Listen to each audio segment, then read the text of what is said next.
사무엘하 2장 1절부터 11절까지 말씀을 저와 여러분이 교독하도록 하겠습니다. 제가 먼저 1절 봉독합니다. 그 후에 다윗이 여호와께 여쭈어 아뢰되 내가 유다 한 성읍으로 올라가리이까 여호와께서 이르시되 올라가라. 다윗이 아뢰되 어디로 가리이까 이르시되 헤브론으로 가였습니다. 다윗이 그 두 아내 이스라엘 여인 아히노함과 갈멜 사람 나발의 아내였던 아비가일을 데리고 그리로 올라가니라. 또 자기와 함께한 추종자들과 그들의 가족들을 다윗이 다 데리고 올라가서 헤브론 각 성읍에 살게 하니라. 유다 사람들이 와서 거기서 다윗에게 기름을 부어 유다 족속의 왕으로 삼았더라. 어떤 사람이 다윗에게 말하여 이르되 사울을 장사한 사람은 길르앗 야베스 사람들이니이다. 다윗이 길르앗 야베스 사람들에게 전령들을 보내 그들에게 이르되 너희가 너희 주 사울에게 이처럼 은혜를 베풀어 그를 장사하였으니 여호와께 복을 받을지어다. 너희가 이 일을 하였으니 이제 여호와께서 은혜와 진리로 너희에게 베푸시기를 원하고 나도 이 선한 일을 너희에게 갚으리니 이제 너희는 손을 강하게 하고 담대히 할지어다. 너희 주 사울이 죽었고 또 유다 족속이 내게 기름을 부어 그들의 왕으로 삼았음이니라 하니라. 사울의 군사령관 넬의 아들 아브넬이 이미 사울의 아들 이스보셋을 데리고 마하나임으로 건너가 길르앗과 아슬과 이스라엘과 에브라임과 베냐민과 온 이스라엘의 왕으로 삼았더라. 사울의 아들 이스보셋이 이스라엘 왕이 될 때 나이가 40세이며 2해 동안 왕위에 있으니라. 유다 족속은 다윗을 따르니 다같이 다윗이 헤브론에서 유다 족속의 왕이 된 날수는 7년 6개월이더라. 아멘. 자리에 앉아주시기 바랍니다. 자, 오늘 말씀은 달달 무슨 달이 아니고 왕왕 무슨 날. 할아버지와 손자가 이제 대화를 합니다. 손자가 할아버지에게 여쭙니다. 할아버지는 왜 아침부터 저녁까지 성경책만 읽으세요? 하고 물어봅니다. 할아버지께서 손자를 쳐다보시면서 빙그레 웃으시면서 이렇게 얘기하십니다. 너 학교에서 기말고사 보지? 파이널. 기말고사 한 학기 내내 공부해야 되는데 그렇게 안 하고 일주일 남겨놓고 벼락치기 하지? 할아버지도 지금 벼락치기 하고 있단다. 여러분은 성경을 어떻게 읽으십니까? 우리가 기다렸다가 성경 안 읽고 그냥 그렇게 지내다가 마지막에 벼락치기로 읽으실 건가요? 아니면은 평생 동안 꾸준히 제가 보기엔 대부분의 성도님들은 인생의 황혼역에 벼락치기를 하시는 게 아니라 주로 연초에 벼락치기들을 하시더라고요. 그래서 해마다 연초가 되면 창세기 1장 1절부터 시작하셔가지고 그래서 출애굽까지 읽다 보통 레위기에서 스탑하시죠. 그래서 창세기는 다 외우시죠. 똑같은 원리가 학교 다닐 때 공부 잘 못하는 아이들도 수학 잘 못하는 아이들도 집합은 잘해요. 집합이 정석수학이 제일 먼저. 영어 잘 못하는 아이들도 명사 대명사는 잘 알아요. 제일 먼저 나오고.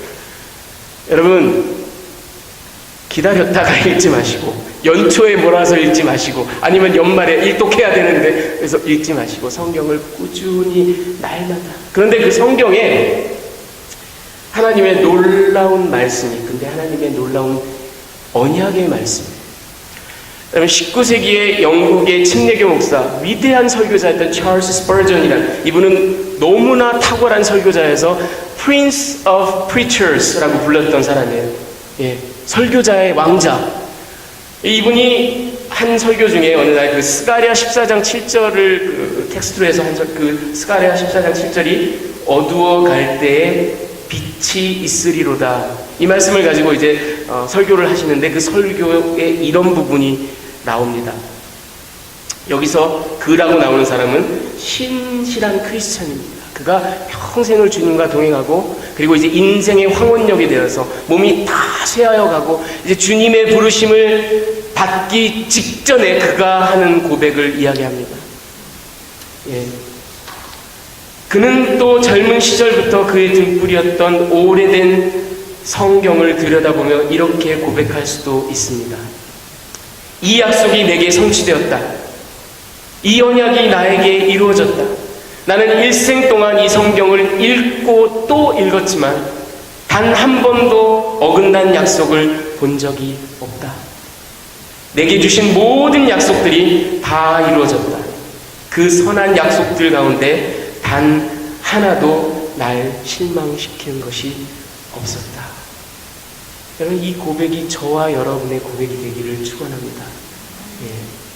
하나님의 약속의 말씀, 이 성경에 나와 있는 하나님의 약속의 말씀 읽고 또 읽고 묵상하고 또 묵상했는데 단 한 가지도 나를 실망시킨 적이 없는 위대하신 하나님의 언약의 말씀.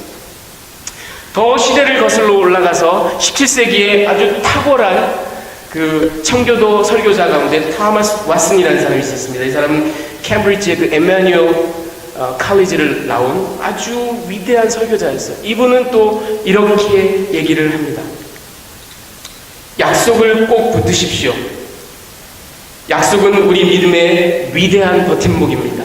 마치 물고기가 물에서 살듯이 우리 믿음은 약속에 삽니다. 약속은 우리를 위로하기도 하고 생명력을 불어넣기도 합니다. 약속은 복음에 있어서 모유와도 같습니다. 마치 어린아이가 모유를 먹고 힘이 생겨나듯이 믿음도 약속이라는 모유를 통해 힘을 얻고 생명력을 지닙니다. 하나님의 약속은 우리가 고통의 바다에 빠져들어갈 때 우리를 지탱하는 공기 주머니와도 같습니다. 아멘. 여러분, 오늘 이 본문에서 다윗이 하나님의 약속을 붙들고 살아가는 다윗이 그 하나님의 신실하심에 의하여 약속이 이루어짐을 오늘 경험합니다.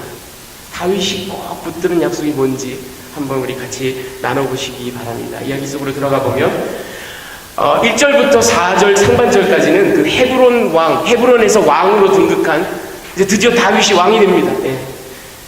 다윗이요, 이제 사울과 요나단이 죽고 그 다음에 그 조가를 지어서 부르고 모든 이제 다윗이 하나님께서 약속한 네가 이스라엘의 왕이 될 것이다. 근데 그 길이 이제 탁 열렸어요. 근데 그러자마자 그가 제일 먼저 한 일은 우리 같으면 작전 참모들 모아가지고 작전 토의를 하고 우리가 어떻게 진행을 할 것인가, 아니면 막 리크루트를 한다든지, 아니면 뭐 이렇게 퍼블릭 릴레이션스, 이렇게 폴리티컬 캠페인. 그런데 다윗은 그런 걸 하지 않습니다. 이제 길이 쫙 열렸어요. 사울과 요나단이 죽었습니다, 블레셋에 의해서. 그런데 그가 제일 먼저 한 일은 여호와 하나님께 의뢰한 겁니다. 다윗은 사무엘 상하를 통해서 끊임없이 여호와께 의뢰하는 모습을 우리에게 보입니다. 제가 유다로 올라가리이까? 올라가라.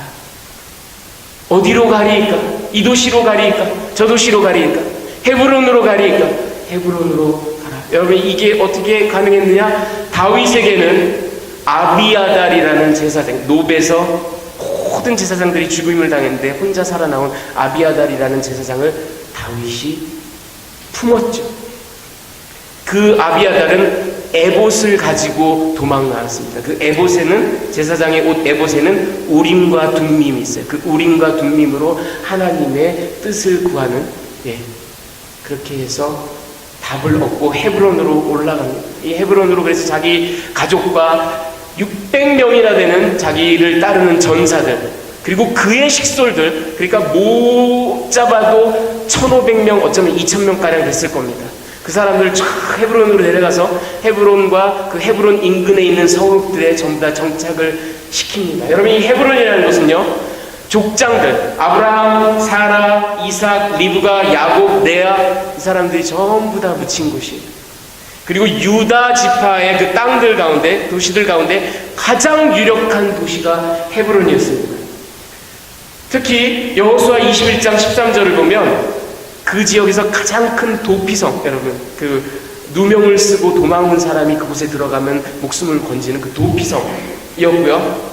또 여러분, 갈렙 아시죠? 갈렙. 여호수아와 더불어 정탐을 했던 그 갈렙. 나이 80이 넘어서 그날에 주께서 약속하신 이 산지를 나에게 주소서. 내가 저 아낙 자손들을 다 무찌르고 이 땅을 취하리이다 했던 그 갈렙에게 주어졌던 도시가 헤브론입니다. 뿐만 아니라 지금 다윗의 아내가 누구예요? 아내 중에 하나가 누구예요? 에비게일. 그렇죠? 아비가일이 누굽니까? 그 헤브론 지역 그쪽의 그 유다 지파 가운데 갈렙 족속 가운데 아주 유력했던 대부호 나발의 전처입니다. 나발이 살아생전. 그러니까 아비가일을 통해서도 그 갈렙 족속 헤브론 거기에 큰 어떤 커넥션이, 그러니까 하나님께서 이미 다 그렇게 만들어 가셨어요.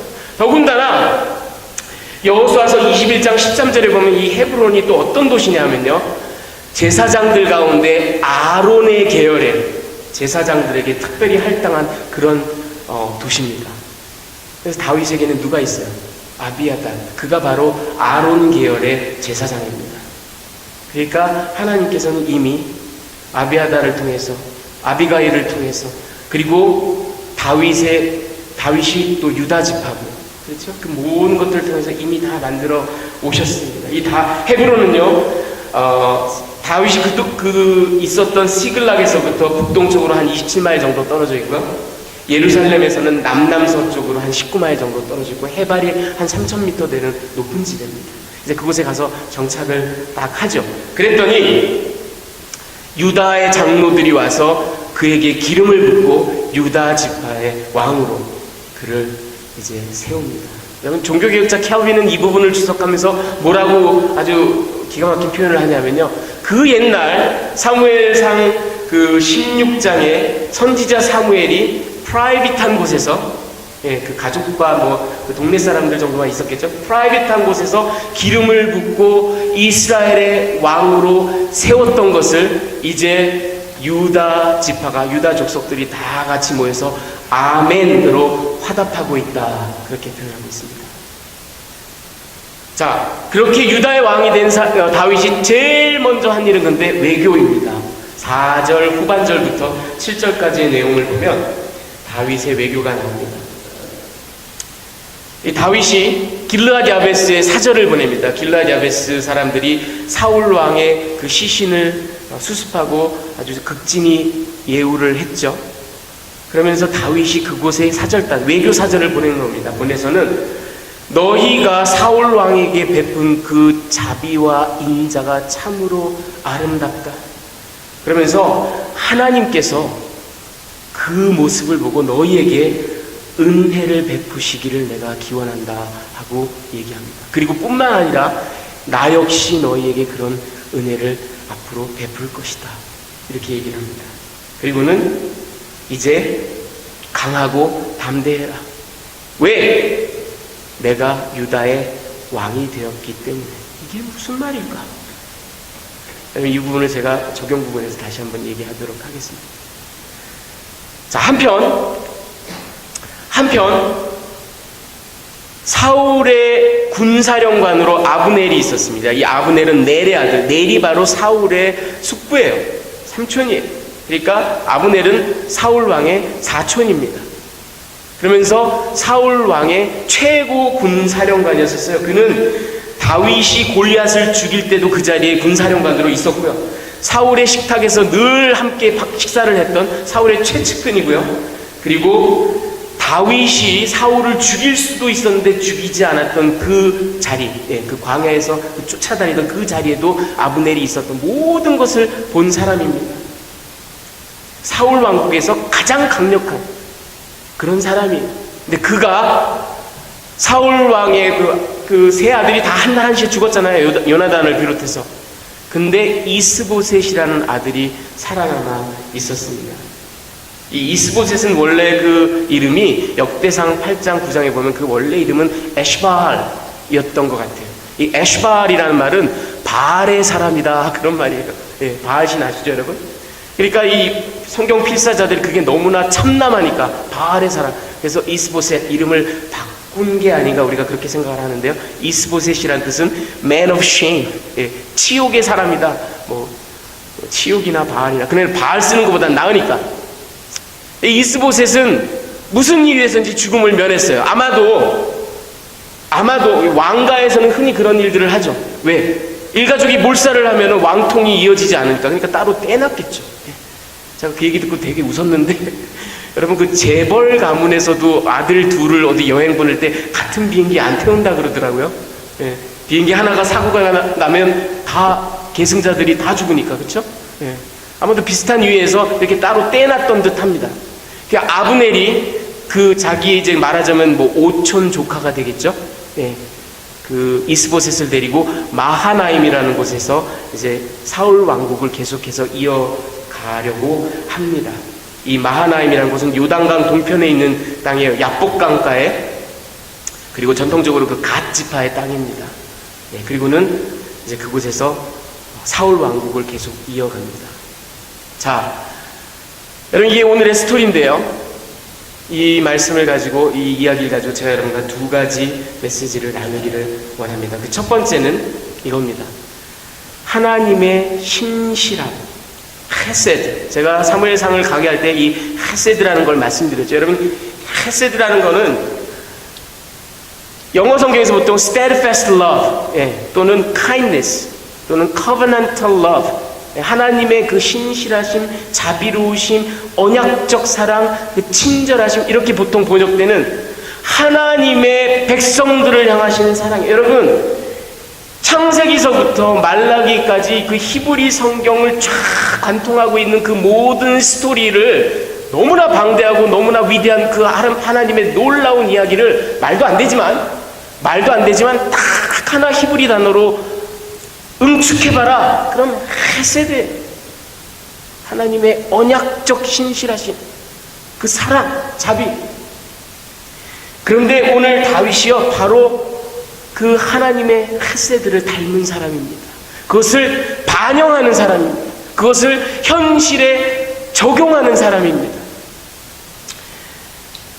여러분, 여기 6절에 보면 다윗이 은혜와 진리가, 하나님의 은혜와 진리가 너희에게 있기를 내가 원한다. 이 은혜와 진리, 헤세드 웨 에메트라는 말이 바로 하나님의 그 언약적 신실하심과 사랑을 얘기하는 거예요. 근데 이거는 사실은 출애굽기 34장 6절에 나온 말입니다. 하나님께서 모세 앞을 지나가시면서 여호와로라 여호와로라, 자비롭고 은혜롭고 노하기를 더디하고 인자와 진실, 저 인자와 진실이 헤세드 웨 에메트입니다. 인자와 진실이 많은 하나님께서 하나님 스스로를 표현하신 게 헤세드 웨 에메트예요. 그런데 지금 다윗이 길르앗 야베스 사람들에게 하나님의 헤세드 웨 에메트가 너희에게 풍성하기를 원하고 나도 역시 그렇게 하겠다, 이렇게 이야기를 합니다. 여러분, 이게 무슨 말일까? 제가 아까 내가 유다의 왕이 됐으니 뭐 나를 따르라, 그러면 내 앞에 알아서 기어라, 여러분, 그런 얘기가 절대 아니에요. 그런 이야기가 절대 아닙니다. 여러분, 이 외교 문서의 핵심은, 이 외교적인 성과의 핵심은 정치도 아니고 외교도 아니고 전략도 아니고 군사도 아니에요. 하나님의 헤세드입니다. 많은 신학자들이요, 제가 이렇게 쭉 공부를 해보니까 이 부분을 두고 어떻게 표현을 하냐면, 다윗이 정말로 정치적이고 전략적이고 외교적으로 아주 탁월하고 기민하고 명민한 그런 판단을 하고 그런 일을 지금 했다. 왜? 저 북쪽에 있는 길르앗 야베스, 가장 그리고 사울을 추종했던 사람들을 자기 편으로 끌어들이면 나머지는 쉽게 올 거 아니에요. 그리고 뭐 그 마하나임이, 제가 이따 지도를 보여드리겠지만 그 마하나임이라는 곳이 바로 길르앗 야베스 근처예요. 여러분, 이게 이스라엘 그 저 밑에 있는 큰 호수가 이제 그 사해예요. 그리고 저 북쪽에 또 조그만한 호수가 보이죠? 그게 이제 갈릴리입니다. 제일 처음 올라가는 빨간 동그라미, 요게 헤브론입니다. 요게 헤브론이에요. 그리고 그 위에 파란색으로 올라가는 거, 요게 예루살렘이고, 저 위에 지금 까맣게 동그라미 쳐진 게 저게 마하나임이에요. 요단강 동편에 저쪽 구석에 있죠. 그리고 길르앗 야베스는 이번에 나오는 요 고동색, 여기 길르앗 야베스예요. 그러니까 저 헤브론 밑에 남쪽에서 이 길르앗 야베스 사람들을 이렇게 다 회유해가지고 말이지, 자기 편으로 끌어들이면 이게 나머지는 이게 다 같이 오지 않겠느냐. 그래서 아주 외교적으로 정치적으로 탁월한 그런 어떤 발걸음. 여러분, 제가 지도를 보고 이렇게 가만히 생각을 하고 역사를 보고 가만히 생각을 하고 묵상을 해봤는데 그런 것 같지 않아요. 정치적으로, 외교적으로 아주 탁월하고 현명한 선택이 아닙니다. 대단히 어리석고 아둔한 선택입니다. 제가 증명해 드릴게요. 여러분, 그 옆에 마하나임 있죠? 마하나임, 사울왕국. 마하나임은 아직 들어서지 않았어요. 그래서 오늘 성경에 보면 헤브론에서 다윗이 다스린 건 7년 반이라고 돼 있죠. 근데 마하나임에서 이스보셋이 다스린 건 2년입니다. 이스보셋이 2년간 다스리고 난 다음에 다윗이 전 이스라엘을 통일합니다. 그럼 무슨 얘기예요? 다윗의 헤브론 치세 말년 6년차, 7년차에 이스보셋이 왕이 되었다라는 얘기입니다. 아직 아브넬과 이스보셋은 마하나임의 왕국을 건설하지 못했어요. 아직 막 지금 사람들 모으고 있고 막 이제 그러고 있는 거예요. 그러니까 저 마하나임은 여러분 생각하지 마셔야 돼요. 그럼 뭐예요? 길르앗 야베스가 저 굉장히 전략적으로 아주 중요한 곳입니다. 이 타원형으로 되어 있는 저 동그라미, 저게 이스라엘 골짜기예요. 저곳에서 길부아 전투가 있었죠. 그리고 전통적으로 여기가 아마겟, 무깃도라고 하는 아주 중요한 요충지예요. 저 골짜기와 요단 골짜기가 만나는 아주 중요한 곳이에요, 길르앗 야베스가. 그런데 길부아 전투로 인해서 블레셋이 저 이스라엘 골짜기를 다 점령했단 말이에요. 지금 저쪽은 블레셋의 아주 본거지가 됐단 말이죠. 그리고 마하나임 옆에 있는 여러분 글씨가 보이시는지 모르겠지만 저기가 암몬이에요. 암몬. 여러분, 암몬은 옛날에 사울 왕 시절에도 나하스 왕이 이 길르앗 야베스를 죽이겠다고 막 쳐들어왔던 곳이 암몬이에요. 그러니까 지금 길르앗 야베스는 왼편, 서편으로는 블레셋, 동편으로는 암몬의 샌드위치 돼가지고 아직 마하나임 왕국은 건설되지 못하고 이러지도 저러지도 못하고, 낙동강 오리알 신세예요. 다윗에게는 오히려 또 부담스러운 존재예요. 가장 끝까지 사울에게 충성했던 사람들이에요. 저 남쪽에서 다윗이 그 세력을 형성해 나가려면은 그 위에 뭐 베냐민 지파, 에브라임 지파, 유다 산지 이런 쪽으로 이렇게 쭉 나가야 되는데 이거는 말도 안 되는 외교. 무슨 얘기예요, 여러분? 그는 정치적으로, 외교적으로 현명하고 전략적인 행동을 한 게 아닙니다. 너희가 하나님의 기름, 미우나 고우나, 잘났으나 못났으나 하나님의 기름 부으심 받은 종 사울을 끝까지 섬기고 그에게 은혜를 베풀었던 너희에게 나도 하나님의 은혜의 통로가 되어주기를 원한다는 얘기입니다. 여러분, 이 외교 문서는요 무슨 얘기냐면, 내가 유다의 왕이 되었으니 그게 딴 얘기가 아니라 너 알아서 기어라, 그게 아니라 너희가 위험에 처하면, 블레셋의 위험에 처하면, 암몬의 위험에 처하면 내가 달려가서 구해주마. 내가 은혜의 통로가 되어주마. 내가 헤세드의 비어클이 되어주마. 그런 얘기입니다. 이거는 정치적으로 아둔한 걸음이에요. 하지만 하나님의 헤세드라는 관점에서 보면 너무나 아름다운 행동입니다. 여러분, 이게 보이세요? 다윗은 자기를 끝까지 신실하게 붙드시는 하나님, 그 언약을 끝까지 지키시는 하나님을 닮아서 자기도 역시 왕이 되자마자 제일 먼저 한 일은 그 헤세드를 길르앗 야베스 사람들에게 보여준 겁니다. 자, 그러면 두 번째로 자연스럽게 두 왕국 이야기를 좀 해야 되겠어요. 여러분, 이분이 그 로버트 P. 골든이라는 이분, 아일랜드 출신의 그 캠브리지의 신학자입니다. 이분이 1986년에 쓴 그 커멘터리에 보면은 이 부분을 바로 주석하면서 아주 기가 막힌 표현을 하는데 제가 그게 아주 마음에 들어요. 여러분 들어보세요. 바로 이 헤브론에 있는 다윗의 왕국, 그리고 마하나임에 있는 이스보셋의 왕국을 딱 바라보면서 그가 한 얘기는 두 개의 왕국이 들어섰다. 하나는 하나님이 인도하는 하나님의 왕국, 또 하나는 인간의 욕망, 야망, human ambition이 이끌어가는 왕국, 두 왕국을 이야기합니다. 여러분, 다윗은 하나님의 언약을 붙드는 사람, 그리고 하나님의 그 타이밍을 끝까지 붙드는 사람, 하나님의 약속에 의존하는 사람이에요. 반대로 이스보셋은 자기의 오촌 아저씨, 그의 꼭두각시, 사울 왕국에서 가장 파워가 있었던 사람의 그저 그냥 빌붙어가지고 그에게 의존하는 사람입니다. 왕입니다. 한편 아브넬은, 그 삼촌 아브넬은 어떤 사람이냐? 여러분, 이 아브넬이라는 사람이요, 사무엘하 3장에 보면요, 우리가 다음에 보게 될 건데, 자기가 세운 이스보셋하고도 또 대판 붙어가지고 싸우면서 이스보셋에게 막 성질을 내면서 하는 말이 이 말입니다. 여호와께서 다윗에게 맹세하신 대로 내가 이루게 하지 아니하면 하나님이 나 아브넬에게 벌 위에 벌을 내리심이 마땅하니라. 그 맹세는 곧 이 나라를 사울의 집에서 다윗에게 옮겨서 그의 왕위를 단에서 브엘세바까지 이스라엘과 유다에 세우리라 하시는 것이라 하며, 아브넬은 알고 있어요.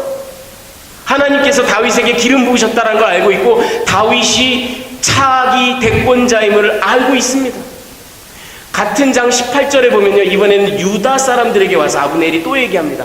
이제 그대로 하라. 여호와께서 이미 다윗에 대하여 말씀하시기를 내가 내 종 다윗의 손으로 내 백성 이스라엘을 구원하여 블레셋 사람의 손과 모든 대적의 손에서 벗어나게 하리라 하였습니다. 아브넬은 알고 있어요. 알고 있음에도 불구하고 내가 그래도 사울 왕국의 그 넘버 2인데, 내가 인프라스트럭처 다 갖고 있는데, 내가 밀리터리 다 갖고 있는데, 내가 그냥 조금만 하면 되는데 하고 왕국을 세우는 겁니다. Human ambition. 어디 그뿐입니까? 여러분, 전 시대에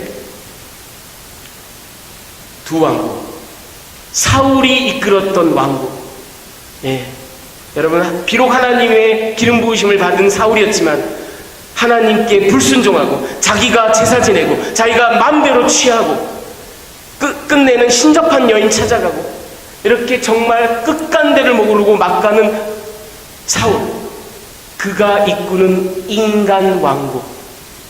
반대로 다윗, 전 그 시대에는 다윗은 아직 왕국 근처도 못 갔어요. 아직 맹하 단계예요. 다윗이란 인물 하나에만 그냥 내재되어 있는 왕국이에요. 하지만 그는 하나님의 왕국을 실현할 사람입니다. 역시 Kingdom of God, Kingdom of Man이 대체하고 있습니다.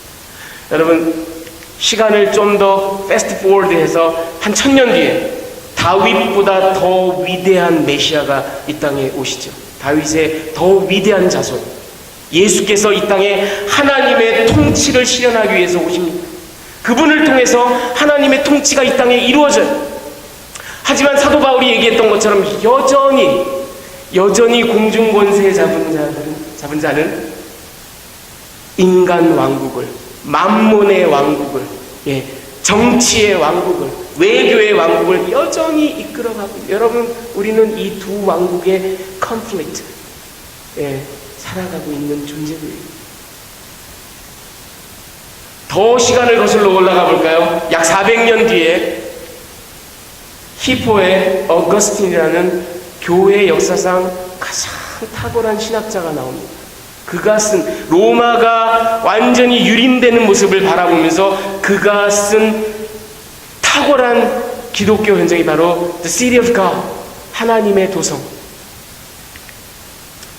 근데 이 City of God의 라틴어 원래 제목이 뭐냐 하면요, De Civitate Dei Contra Paganos, 영어로 하면 The City of God Against Pagans, 그러니까 pagan, 이방인들에 대적한 하나님의 도시.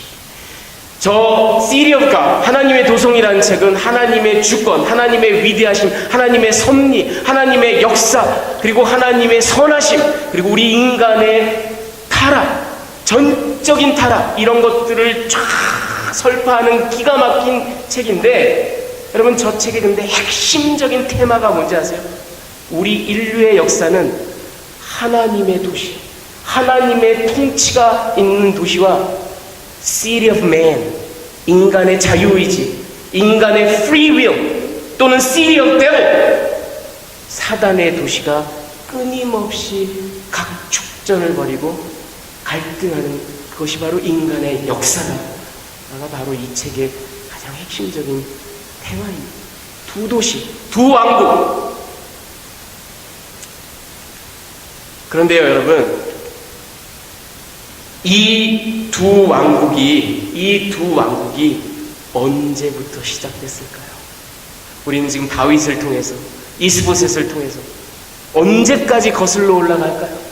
모세가 이스라엘 백성들을 출애굽할 때 모세가 이끄는 이스라엘 백성 vs 바로가 이끄는 바로의 왕국, 아니 그보다 더. 여러분, 이 두 왕국은 아담과 하와가 선악과를 따먹었을 때부터 시작됩니다. 여러분, 제가 우리 하정을 통해서 창세기 그리고 선악과 이런 걸 막 2주, 3주에 걸쳐서 쭉 우리가 함께 나누잖아요. 우리 4기 지금 하고 있는데 몇 주 전에 우리 강 집사님께서 아주 정말 날카롭고 예리하고 대단히 좋은 질문을 하셨습니다. 그게 뭔지 들어보세요, 여러분. 목사님, 그러면은 아담과 하와가 선악과를 따먹기 전에는 저들은 선과 악을 몰랐던 걸까요? 몰랐나요? 여러분 어떻게 생각하세요? 선이 뭔지 악이 뭔지 몰랐을까요? 아담과 하와가? 여러분, 선악과의 이름이 뭐예요? The tree of the knowledge of good and evil. 그렇죠? 선과 악을 알게 하는 나무, 선과 악의 그 지혜를 알게 하는 나무. 그렇죠?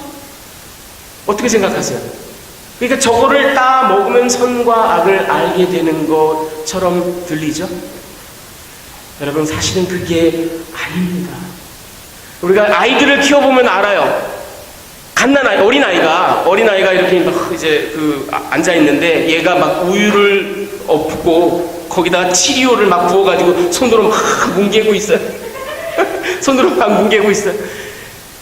자기가 무슨 짓을 하는지 몰라요. 엄마가 와가지고 야, 너 이렇게 하면 돼 하고 야단을 치면 그때서 으아 하고 울어요. 그 전까지는 몰라요. 그렇죠? 만약에 하나님께서 아담과 하와를 선과 악을 분별할 줄 모르고 완전히 이노센트하고 중립적이고 도덕적인 판단을 할 줄 모르는 그런 그 패컬티가 아예 없는 존재로 만들어 놓으시고 선악과를 따먹은 걸 가지고 막 화를 내시고 내쫓으면 그런 하나님이 어떻게 우리 하나님이에요? 말도 안 되는 하나님이지. 아무것도 모르는. 그렇죠? 여러분, 아담과 하와는 선악과를 따먹을 때 이미 도덕적인 판단, 무엇이 옳고 그른지, 선과 악이 무엇인지, 하나님께 순종하는 삶이 뭘고 하나님께 불순종하는 삶이 뭔지 알 수 있는 능력이 있습니다.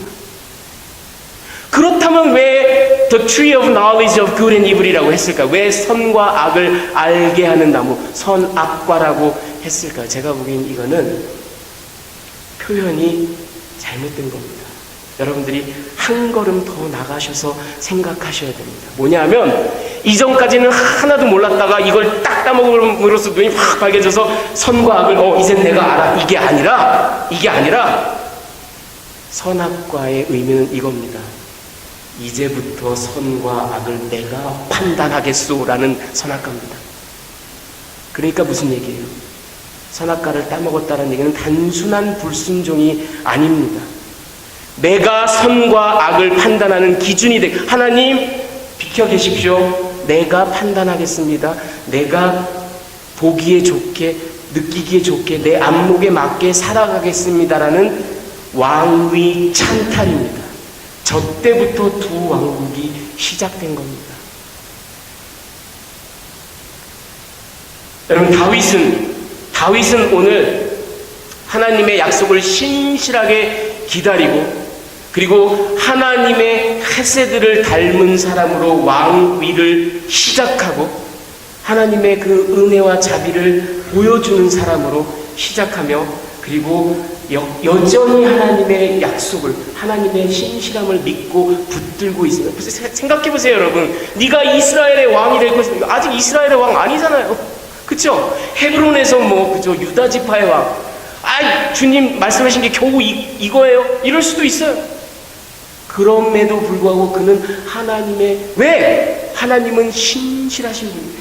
약속을 어기지 않는 분이기 때문에 그것을 확 붙들고 지금 아직 전 이스라엘의 왕이 아닐지라도 그렇게 이루어 가실 하나님을 바라보고 자기 삶 속에서 자기 지금 헤브론 왕 스테이지 속에서도 그 하나님의 헤세드를 길르앗 야베스 사람들에게 보여주고 있습니다. 이게 바로 다윗이 붙잡은 약속의 하나님입니다. 여러분은 인생길에서 지금 어느 스테이지에 있습니까? 어느 단계에 있습니까? 하나님께서 주신 약속이 우리에게 다 있어요. 하나님 너무 실망스러워요. 겨우 이건가요? 그런 말이 나올지도 몰라요. 하지만 여러분, 우리 하나님은 신실하십니다. 우리 하나님은 반드시 하나님의 약속을 이루십니다. 우리가 다만 그 때와 시기와 방법을 잘 알지 못할 뿐이에요. 그렇다면 우리는 다윗처럼 그 약속을 붙들고 신실하신 하나님을 바라보며 그것을 그치는 게 아니라 내 삶 속에서 그 신실함을, 우리가 지난 시간에 semper 그 신실함, 끝까지 신실함을 지키는 거 말씀 나눴죠. 그 신실함을, 그 은혜를, 헤세드를 내 삶 속에서 보여주는 삶, 그것이 바로 하나님께서 저와 여러분을 향하여 부르신 믿음의 삶인 줄 믿습니다. 같이 기도하시겠습니다. 할렐루야. 은혜로우신 주님 감사를 드립니다. 그 언약적 은혜와 자비에 신실하신 하나님, 끝까지 우리를 붙드시고 놓지 않으시는 하나님, 약속을 절대로 어기지 않으시는 하나님, 그 하나님을 우리가 붙들고 나아가기를 소원합니다. 우리 삶에 아무리 고난이 있을지라도, 어려움이 있을지라도, 앞길이 보이지 않을지라도 끝까지 신실하신 주님을 붙잡으며, 그리고 내 삶 가운데 부족하지만, 연약하지만 하나님의 자비하심과 신실하심을 반영하며 보여주며 살아가는 그런 하나님의 존귀한 백성들로 주께서 우리 예단교회를 이끌어 가실 줄 믿사오며 귀하신 우리 주 예수 그리스도의 이름으로 기도합니다. 아멘.